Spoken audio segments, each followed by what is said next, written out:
How to reset Blender settings? First of all, open Blender and go to the top menu bar. Click on File, then hover over Defaults and select Load Factory Settings.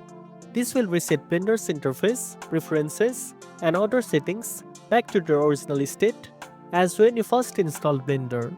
Next, if you want these default settings to stay every time you open Blender, you need to save the preferences. To do that, go to the Edit in the top menu, then click Preferences. Inside the Preferences window, make any changes if needed and then click Save Preferences at the bottom left corner.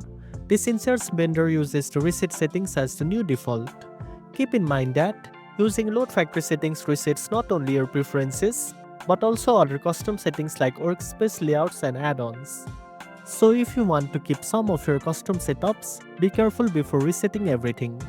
If you want to reset only specific parts like keymaps or add-ons, you can manually reset them inside the Preferences window instead of loading factory settings. But if you want a full reset, the method I explained is the fastest and easiest. And that's it.